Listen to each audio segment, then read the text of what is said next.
Hi, everyone. This is Rob Packard from Medical Devices Academy, and today's webinar is a live streaming webinar on purchasing procedure. We weekly do a brand new webinar explaining how to implement your procedures if you purchase them from Medical Device Academy. The video walks you through how to revise, edit, and implement each of the procedure, and includes a checklist for the things that you'll have to revise in the procedures to customize them so they fit your quality system instead of being generic. So here we go through the slide deck, and if you want to actually see the content and have the ability to edit it, you have to actually purchase the procedure. We live stream these so people can see what's inside the procedure before they buy it, but you actually have to purchase the procedure to have access to the procedures. Okay, so this is what you get when you purchase SYS-027, which is the purchasing procedure. There is an associated procedure that we'll mention later on in the slide deck. That is for supplier quality management. So we split the two into two different parts. This explains how to purchase things. The other one explains how to select, qualify, and reevaluate suppliers. When we're done with the recording of this webinar, it'll be placed in that yellow folder at the top of the list. And we're currently presenting this native slide deck that is in the black box on the screen.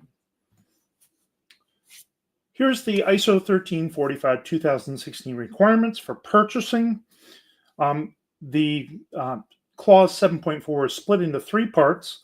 The first part is the purchasing process. The second is the purchasing information.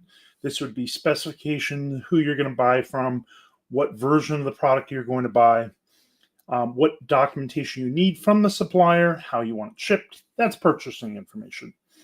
And then the third part is the verification of purchased product, which is receiving inspection. The two terms are used interchangeably. So this is what should be included in your purchasing procedure. And currently the FDA has has 21 CFR 820.50 that is the applicable regulation, but they'll be incorporating by reference this particular clause and the next two for the purchasing process or purchasing controls. This second clause, 7.4.2, is the purchasing information. As I said, these are product specifications, what's required for incoming inspection, how to qualify the supplier personnel, how to make sure that you're going to meet all the documentation requirements.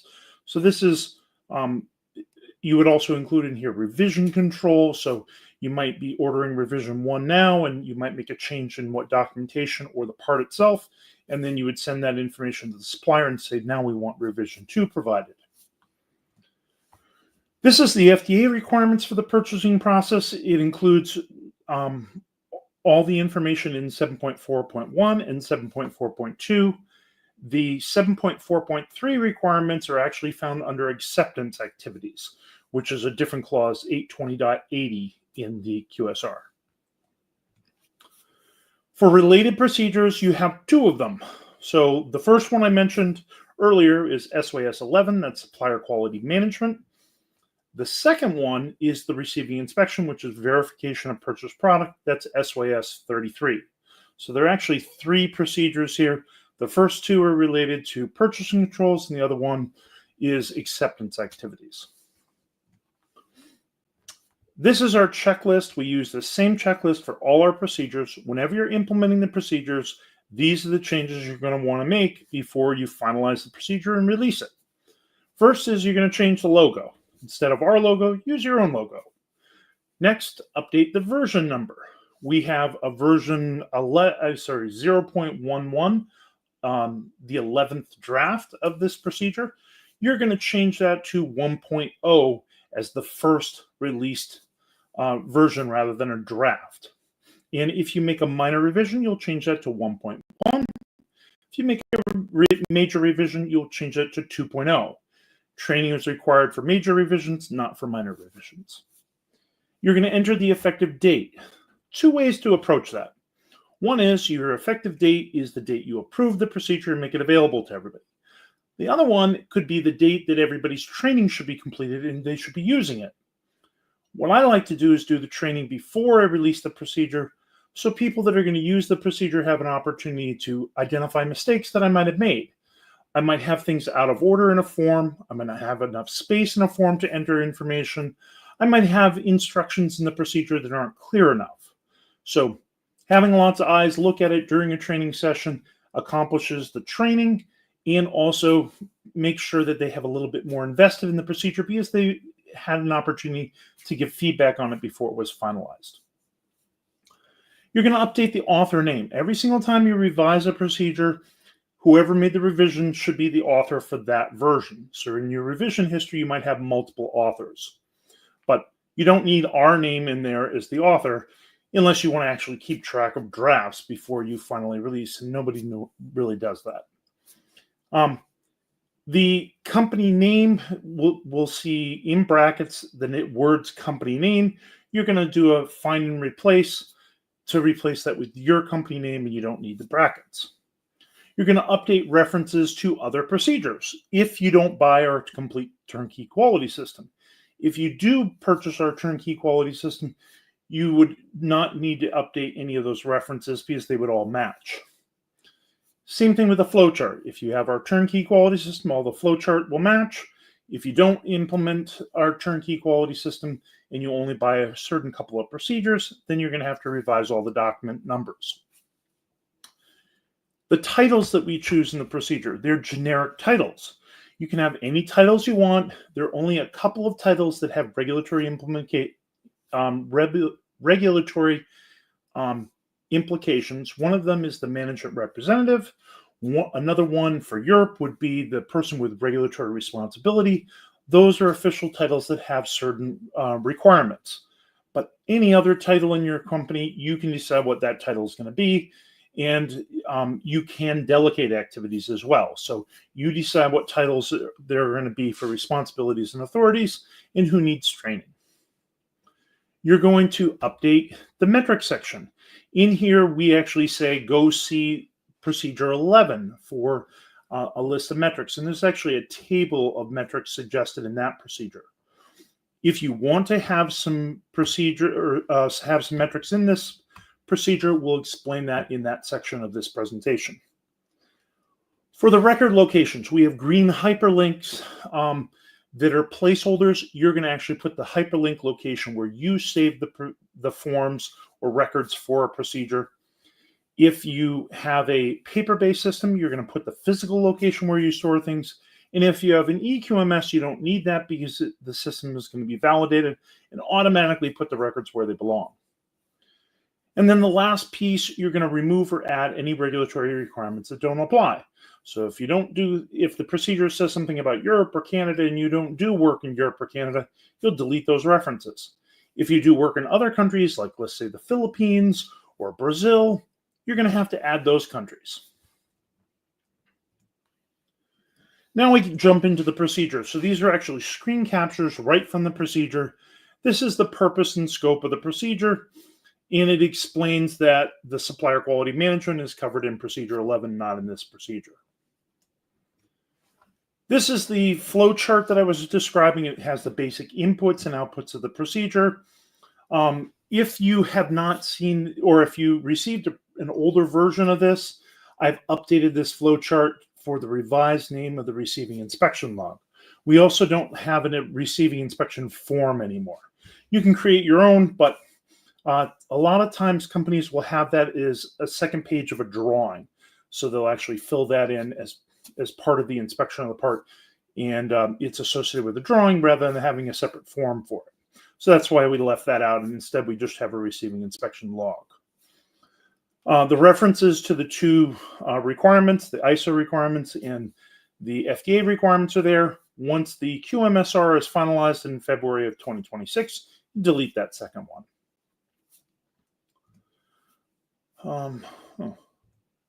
It's almost like I have two of the same slide there. It looks like I did not copy and paste in the approval and revision history. So let me see if I can fix that real quick.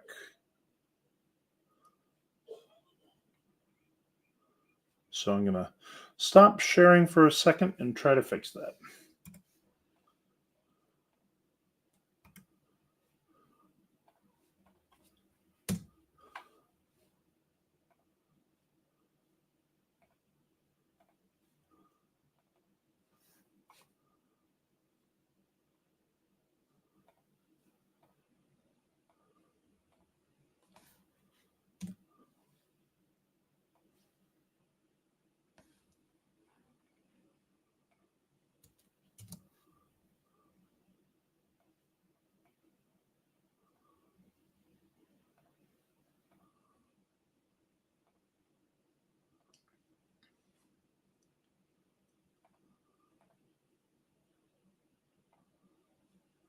Okay, we're back.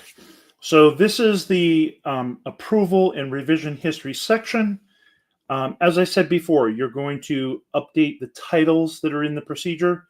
Typically, we recommend the quality manager and whoever the process owner are the two people that would approve each procedure as a minimum. You can always have more, but then anytime you want to make a change, you have to have those same functions approve the changes.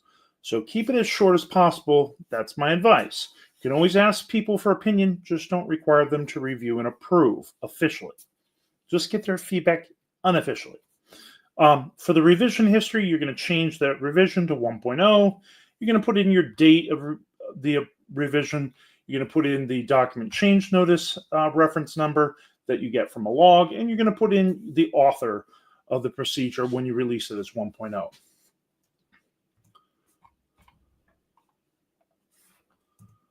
Okay, in the responsibilities and authorities section, these are typical titles that you would have, but you can revise the names of those to match your company. And that one section in there that's highlighted in yellow, not every company has signing authority, but it's pretty common to have limits for what managers can approve in terms of expenditures. So a brand new person in that's a supply chain manager has a limit to how much money they can spend on things that they purchase without getting the CEO's approval. That's fairly common. So you might put that information in reference in the quality system and have a separate policy for that. You might not want it in your quality system procedures. You might want to have that as a separate document. Then the actual body of the procedure is basically 11 steps. We have a place there where you could put in the purchasing approval amount for requisitions. Requisitions would be typically for capital equipment or major expenditures on like a training or a service, something that's not going to be part of your item master or components that are going to go into your cost of goods. This is particularly important for companies that are using an accrual accounting method instead of a cash accounting methods. So you want to differentiate things that are related to the cost of goods versus things that are not related to the cost of goods. And then we go through the procedure. We have references to other procedures that are related. The purchase order log, the purchase order form. You don't have to use our purchase order form. You can use your own purchase order form and replace what we have there. If you have an accounting system, it probably already creates its own automatically formatted purchase orders. That's perfectly acceptable. You just need to make sure the information that's required for medical device purchasing is included in there. So if there's no place to put a revision history or documentation, you might want to have some instructions, maybe a work instruction that says copy and paste this information into the purchase order. This next section is the section I talked about earlier about monitoring and measurement. In Procedure 11, we have details, an actual table of, I think, 5 different items that we recommend for monitoring and measuring.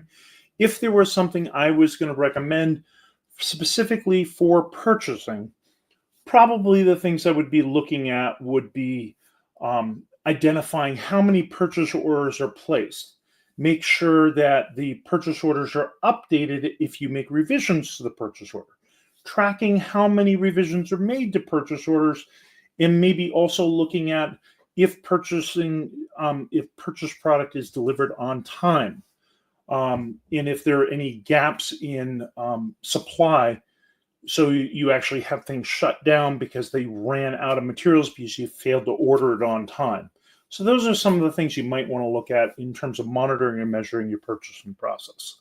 But the other things are probably going to fall under Procedure 11. For training and retraining, as I said earlier, whenever we have a draft revision, no training is required. If you go to 1.0, now you need training. If you make a minor revision to 1.1, no training is required. If you go to 2.0, training is required. And here are the people that we would typically require training for and the level of training they would require. And you would indicate this in your training matrix, which is Form 26, and covered under our training procedure, which is Procedure 4. Then for risk management, we have a risk-based quality system that's required by ISO 1345. So we identify a couple of things that can go wrong, things that could create variability in your purchasing process, and then we identify what the risk controls are to prevent those problems. So that's the risk-based approach we have here. Another way you can, another thing that's added to this typically is um, implied here in the supplies. The level of control you're going to apply to a product or your suppliers is commensurate with the risks associated. So we use an approved supplier list, but they would also have additional controls under receiving inspection. You might also consider what kind of documentation is required for the product. Do you need a C of A? Do you need a C of C? Do you need samples? So those are, do you need process validation, risk management, or risk control plan? Those are different things that we do in a risk-based purchasing process. And here's the last section, the records. So as I said before, green hyperlinks, this is where you would put a hyperlink indicating each of the folders where you would save the electronic records. You don't have to keep paper records. You can keep electronic records. But in general, the 4 requirements we look for in electronic records are: 1, you have a backup. 2, you have electronic signatures and passwords that are unique. So not the whole entire purchasing group is using the same login. Number 3, you would have backups of all your files. And number 4, you would validate the software you're using, at least the parts that are going to affect product quality.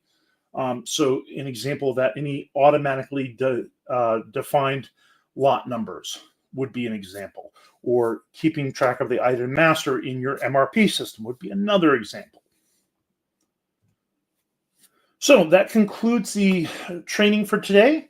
If you have any questions, you can email me. That phone number is my cell phone, or you can use it for WhatsApp. And then you can schedule meetings with me if you have detailed questions.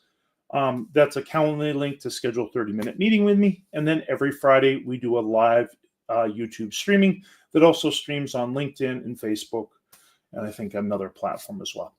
So hope to see you this Friday for our live streaming session, and hope you have a great week. Bye-bye.